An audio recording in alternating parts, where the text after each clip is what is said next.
another thing is maybe sort of a larger conversation, not specific about coverage or style of play, but like maybe a lack of accessibility in some cases for these games where, most of the or a lot of the good games are on League Pass, which is not obviously readily available. It's an expensive product. It's not a great product to use, and I think it's moving behind some other paywalls where next year we're going to have Amazon and at least it's going to be on NBC. But do you feel like the league is doing itself a disservice by not making League Pass more accessible and putting more games behind a paywall?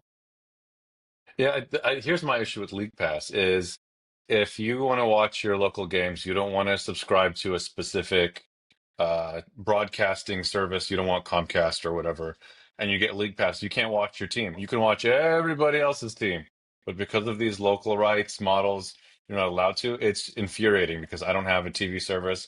I want to watch everybody, and I can't. I can watch everyone except my team. So uh, that part's aggravating. It's not crazy expensive, but if you just want to watch your team, you're taking that away. I know it's the same in football, but this is if you want folks to watch your sport, my thing is always make it more as accessible as you can. The only channels you can watch it on throughout the year, by the way, because ABC Saturday nights kicks in, I don't know, after football season's Yeah, over, after college football season's over. Yeah.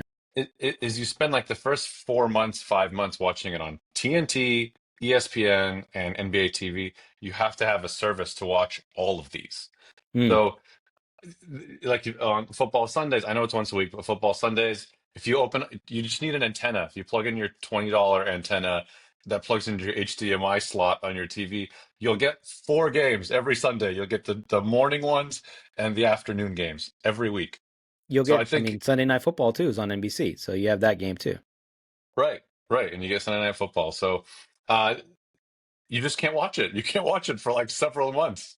I know, and football's on and taking all the coverage. It's almost like by design and rights, they're conceding coverage to some degree. Yeah, I mean, maybe from that perspective, it makes sense. Like this is a lost battle before it even starts against NFL and college football. So we might as well just, put it behind a paywall. Maybe somebody is willing to pay. Maybe people like us are willing to pay for League Pass and take that on the chin and pay what $200-300, whatever it is. But it is really infuriating. I mean, I'm in Sacramento, so technically not in the Warriors market, so I get those games on League Pass. But when I'm in the East Bay, visiting family or whatever, I don't have access to the Warriors games because of League Pass, and it's really frustrating. And maybe, I mean, there's some teams. I think the Suns, for example, put their games on like a local network, so there's maybe ways around it. Maybe there's a streaming option.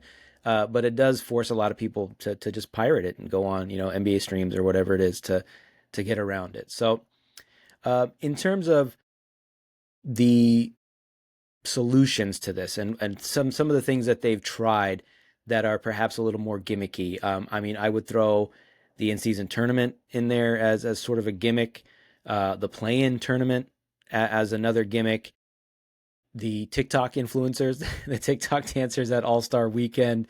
Uh, they've done Rivalry Week. I think the WNBA does Rivalry Week as well. Like, what do you make of these little more gimmicky things that they're doing to try to get more eyes on the product? Maybe it's worth trying. Uh, I don't think they've been executed well, save for the play-in. I think the play-in has worked because it's got that knockout feel, and the games have some of them aren't good, but they've been moderately Most of them are not good, good. but it's okay. Yeah, but they have stakes. We'll at least give it a shot, you know. Especially like if you're local and you start to make these games matter more, it becomes like a wild card, so to speak, where you get your chance to make it into the first round of the playoffs. The TikTok influencers thing was really bad. It did not work. Clearly, kids did not want to watch basketball because some kids were dancing with Adam Silver. I don't think that changed anything at all. Rivalry week is an interesting theory. I think it takes time though to build these, and not all of them really felt like rivalries. So I think that there is something there. They just need to keep working on it. There's other stuff they could do. These haven't been effective enough, but they're at least in the last 5 or 6 years an attempt to try and make the game seem more appealing to a broader audience that maybe isn't tuning in organically. or to add some level of excitement to a very long NBA season to say, here are points in time where you can pay attention. In marketing, to be honest, 'cause I work in marketing. If you try to trickle in something to get someone's attention, attention spans are so short now Hmm. that if you're just saying, "Hey, it's week, I don't know, it's game 31. You need to watch rivalry week." Why do I need to watch rivalry week? Is there anything different about it? Are these teams really rivals? Are you telling me a story? Or are you just telling me to watch rivalry week? I didn't see any storytelling that goes, "Here's why you should Mm. watch rivalry week." I feel like I'm saying that weird, but here's why you should watch that. These teams are all rivals.